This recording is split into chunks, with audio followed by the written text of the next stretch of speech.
You're listening to The Endless Party with your hosts, Megan Elijah Armstrong.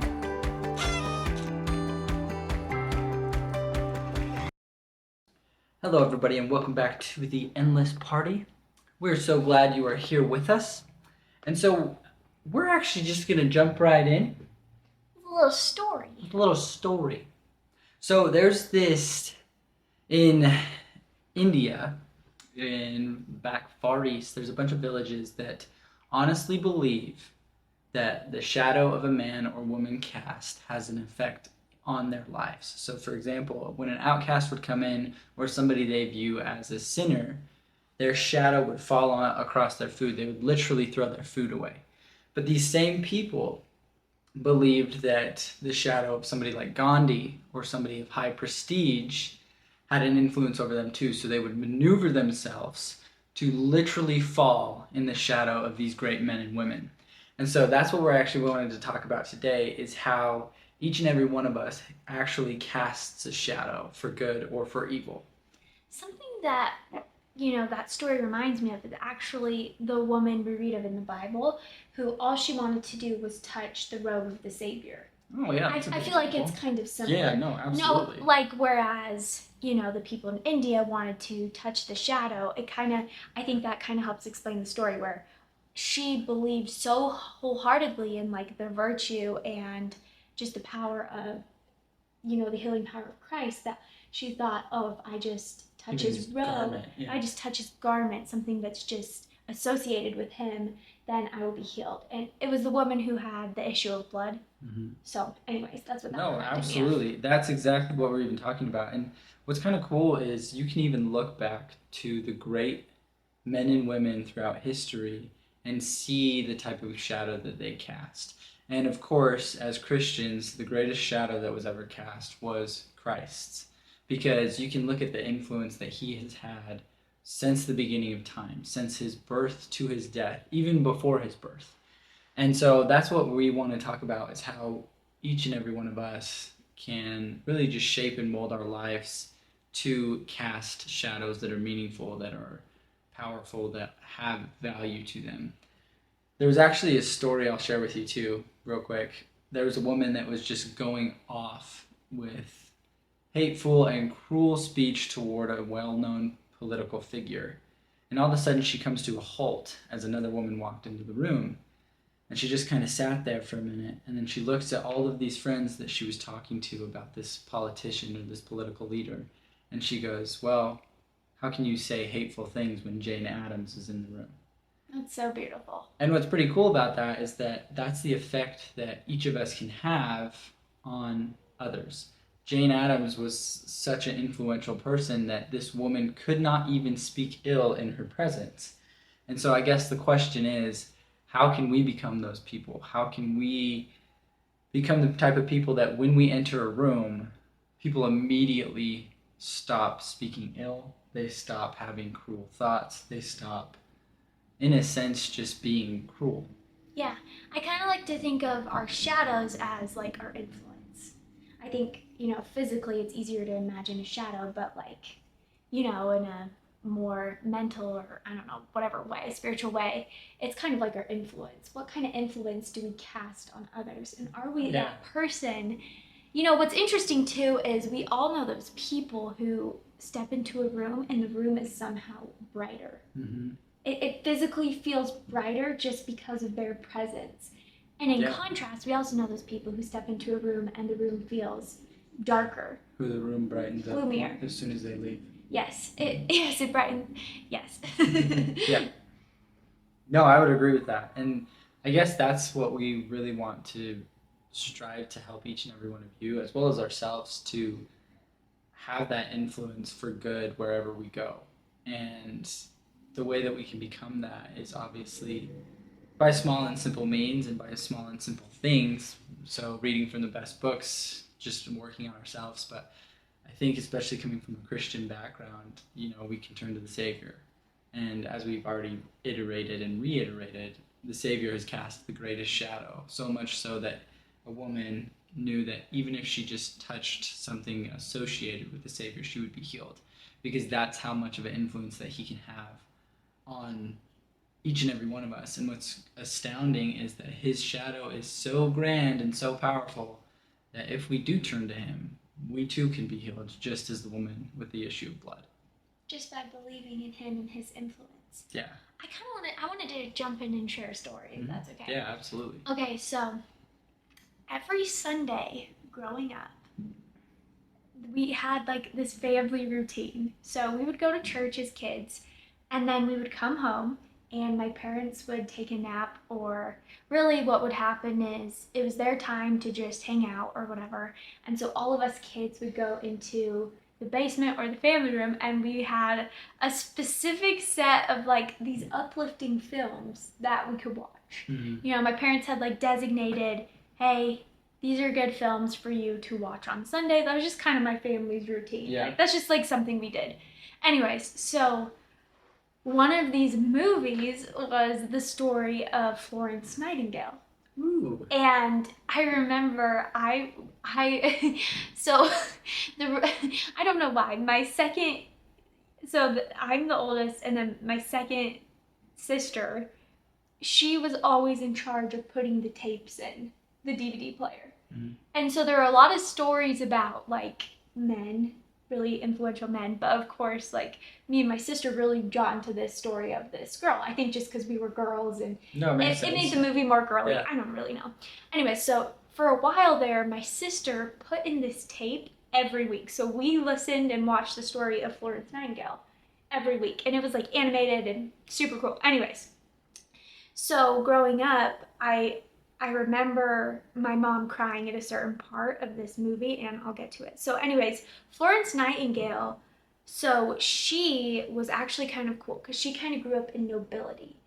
And it was in the 1800s, and at this time, nursing wasn't like a respected profession at all. It wasn't admirable. It was just kind of like, it wasn't like something that was, yeah, it just wasn't admirable or respected. Whereas today, it's a very respected profession, and that's honestly because of her. She kind of influenced the profession as such. Anyways, so Florence Nightingale was born of nobility, and what she did is she turned away a bunch of suitors, and instead of getting married, she kind of scandalized her family and said, I'm going to devote my life to being a nurse and taking care of soldiers. That's where I feel like my purpose is, so that's what I'm going to do. And so during the Crimean War, that's kind of when she got her start, and she banded together a group of women, and that's when she really started to influence hospitals. And she would go in, and these hospitals were just dark and dirty and bleak and unorganized and not well run. And she would come in, and she would just completely facelift it, and she brought in great care, and she would start to tend to these really injured soldiers coming back from war. And these soldiers started to call her the lady with the lamp. Yeah, it makes me kind of emotional because what they would remember is this woman would come in with the lamp, and she would be checking on them all through the night. And her shadow would be cast on the wall as she passed each bed. And it said, you know, in this documentary, it said that the men would kiss her shadow as she walked past them because they were so thankful for the care that this woman gave them. And now that I'm a mom, I guess I cry too about it. That's the part my mom always cried at. And I just think it's so incredible what this woman did and what her influence did and how she changed the field of nursing, but just the light that she brought to these, you know, into these men, like these soldiers' lives. Absolutely. I mean, beautiful story. Yeah. Thank you for sharing that. Yeah. Absolutely. You know, what's pretty astounding is Meg mentioned this just now, and she goes, now that I'm a mother, I cry at that part as well. And I think that's one thing I wanted to make mention in this podcast episode is that the biggest influence that you will have on people's lives is your children. And I think your children can either thrive or disintegrate in your shadow. And it's all based on the shadow that you cast for them. I mean, I look at the most influential people in my life, and I can genuinely say one of the most influential people in my life has been my father. And he casts a big shadow. And it's not a big shadow in the sense that it's like large shoes to fill. It's a shadow in the sense that he is respected and revered as a very powerful and very successful individual, and that makes me want to do the same. It wants me to have that same success. And what's interesting is we talked about this in one of our previous podcasts, the parenting party as well. And we talked about Mother's Day, and Meg mentioned like how grateful she is for her mom because of the influence that her mother had on her and how she can carefully and tenderly take care of her babies because she watched her mother do it. And that's really the shadow that we're talking about. I kind of wanted to bring another thing Yeah. up. I think a lot of times, living in someone's shadow is negative, but I don't think it has to be. I don't think so either. I don't think it has to be. I think kind of like you were explaining, like I think you can allow yourself to be influenced by amazing people. Like, and in a sense, I hope that our kids choose to live in our shadows in a sense that not that they're not being someone that they're not, but in a sense that they take the good things that they think we implement and they implement them in their own lives. Yeah. And I think as a mom too, going back to Florence Nightingale, I hope that I think I get emotional because I go in and check on our babies every night before bed. And it just is so sweet to think that actually, like, so I go in and check on them and the hallway light is on. And so what I'm doing, I'm casting a literal shadow on my babies every night. And it's because I just care so deeply for them. And I hope that they, I don't know, one day will look back and realize that, that is what I'm doing, Yeah, with fondness. Yeah. No, I agree. And, this even goes not only into parenting, but this can go into every aspect of your life. I think one of the great examples is Stephen Covey. In the foreword of his book, his kids wrote the foreword of his book, I believe, and they talked about like they were asked like, okay, well, your father is this great individual outside of the home, but how is he inside of the home? And they said he's better inside of the home than he is outside of the home, and he was a phenomenal man outside of the home. And that's the type of influence that I hope to have on my kids, that I am great and a phenomenal person outside, but I am so much better of a person inside the home because that's where it really matters. That's the greatest impact that you can have on this world is by helping future generations of people become great and marvelous. Much better than I ever could be. Because hopefully I'll be able to teach them from my mistakes. And because of that, like Meg said, I don't think living in somebody's shadow has to be a negative thing. I think you can draw from all the good that they have, as well as even some of the bad, to learn from them and really just shape your life. One of the stories that I actually want to share with you is this also can happen from the top down in terms of a coaching and athletic setting.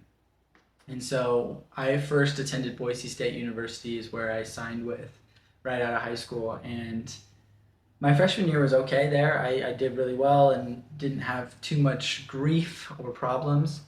And then my sophomore year, it was like a totally different dynamic. Everything was just mediocre. Everything was, I'm trying to think of the right word, just harsh and negative and pessimistic and vile. I mean, I remember going on runs with some of my teammates, and the things that they would talk about were absolutely atrocious. But then what was crazy is that I would hear the coaches speaking negatively and pessimistically, and they would say horrible, horrible things as well. And so I learned really quick that it stemmed from the top down, and that the coach set the precedence of that entire team dynamic. And because of that, his shadow cast over the team caused this team to be mediocre and evil. And what's crazy is eventually his shadow caught up with him, and he was asked to resign. And so I look at that, and I look at the impact that one person can have on so many individuals. And then on the flip side, I ended up transferring to BYU because I just couldn't take it at Boise State anymore.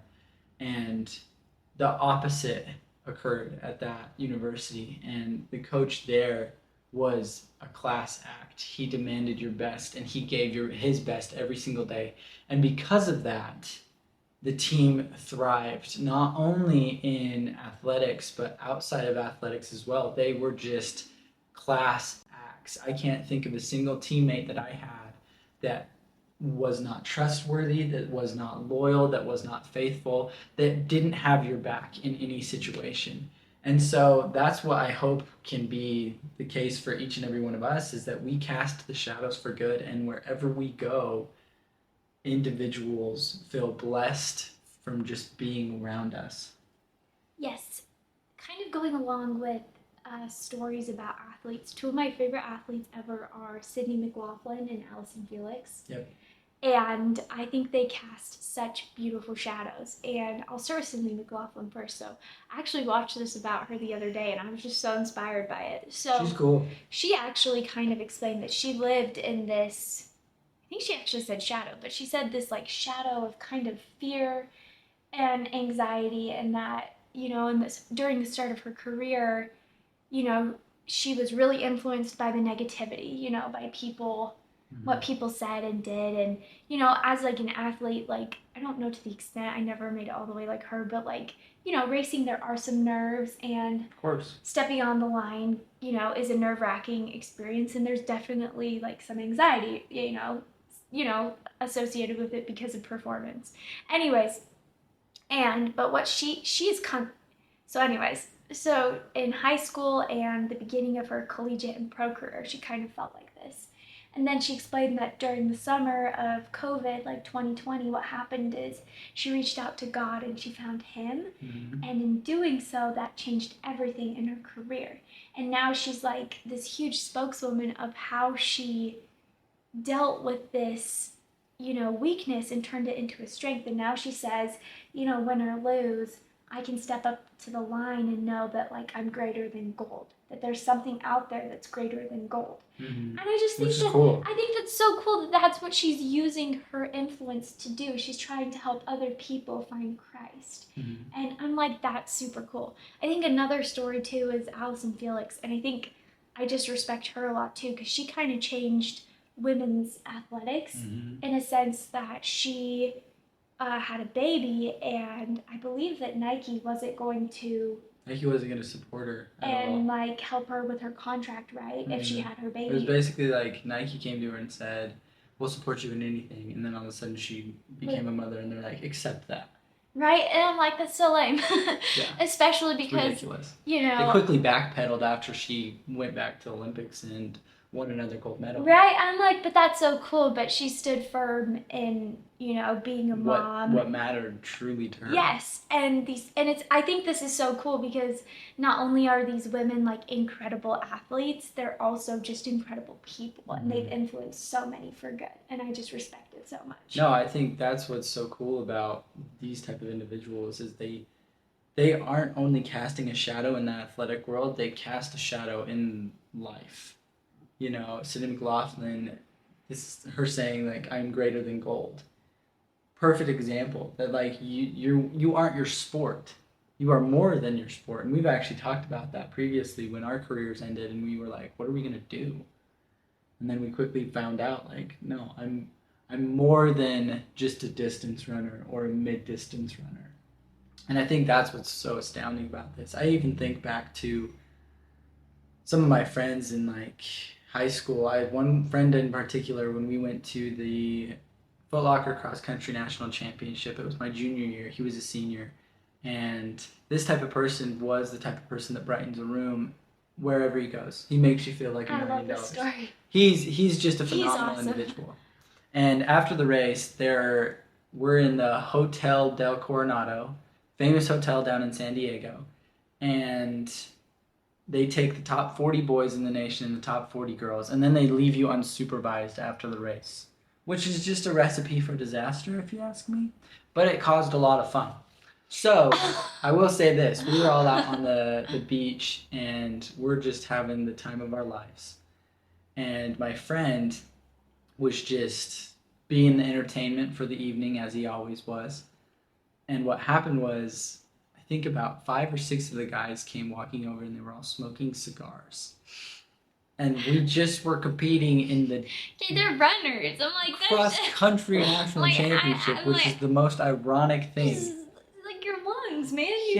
You need those. And what was frustrating is he had, I think, five of the seven guys beat him that were smoking cigars, and so I'm sure that wasn't like great either. But anyways, so he starts immediately kicking sand on these guys, playfully, I might add. And then he graciously says, like, why would you guys do this? You guys are such phenomenal people. Like, this is just going to destroy your life. You are so magnificent that I can't let you do this. Like, never once did he say anything derogatory about them as individuals. And I was just astounded. And so was everybody else. I mean, I think he ended up getting two or three of the guys to put the cigars down immediately.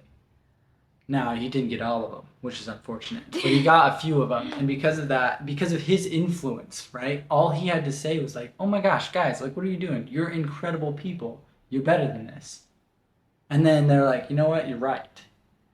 And that's the influence that I hope each of us can have. And I will add as well, like, be the example of my friend and do stand up when things need to be stood up for. I mean, don't just sit idly by. I mean, the rest of us just sat there. We were like, oh, I guess they're just going to smoke cigars. And then we were just all like going to leave. But like, he legit took action and like made his shadow that much like bigger. Because that has since had an influence on me for years and years and years. You know, and so I think that's what's so cool about this is like you can leave a legacy, and it can be a legacy for good and for peace, or it can be a legacy for chaos and wrongdoing. It's really up to you. I remember this is a story I don't think I even told you. Mm-hmm. So in high school, there was. So in high school, I don't really remember what was going on, but somehow the teacher, it was like, it was so weird, but somehow the teacher, like, the concept of abortion got brought up. And the teacher was like, everyone who supports it raise their hand. And I remember my heart dropping because the entire class raised their hand. And I remember thinking, like, shoot. I don't support this personally. Don't get me wrong, circumstances, you know, there are certain situations I can, you know, but like for the most part, I think there's about three. Yeah, but morally, I just don't agree with abortion. Yes. Anyways, I believe in life, and I remember I was so nervous because I was like, I don't agree, but I like don't want to stand out. Like I don't want to have to raise my hand saying that I don't support it. Mm-hmm. And I was like 15, right? And it was like a mixed class of like seniors and everything. And of course I'm 15 and I think this is so crazy. And then the teacher asked the question like, well, who doesn't support it? And I just like didn't raise my hand, but I remember, and it's like so embarrassing now because I totally would have, but I remember one of my friends raised his hand. And he was the only one in this room of like 40 students. And I was like, and then I felt so dumb because I was like, dang it, like I knew what I believed in, but I didn't stand for it. But I don't know, I just was really impressed by him because you know that feeling in class when every head turns to you? Of course. That's exactly what happened to him. And he just like owned it. He just owned it and raised his hand. And anyways, I just thought it was pretty cool because he just so firmly believed in, you know, like he just so firmly believed in that, and he then influenced my life, but probably a lot of kids in there too who probably were just raising their hand because the majority was yeah. Right? Anyways, cool story. No, that's awesome. Yeah. And I honestly think that's where we're going to end because that prefaces what we're trying to reiterate here and just illustrate here is the fact that you have an influence.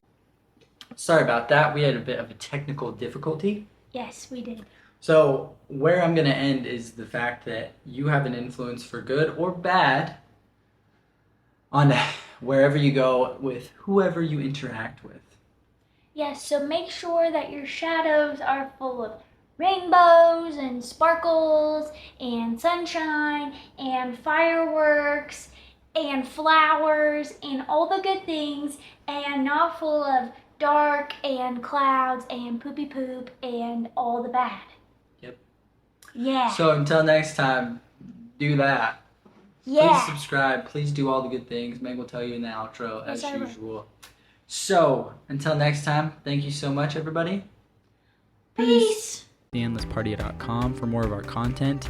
Also, we would love to hear from you. Leave some comments and let us know what you're interested in us talking about.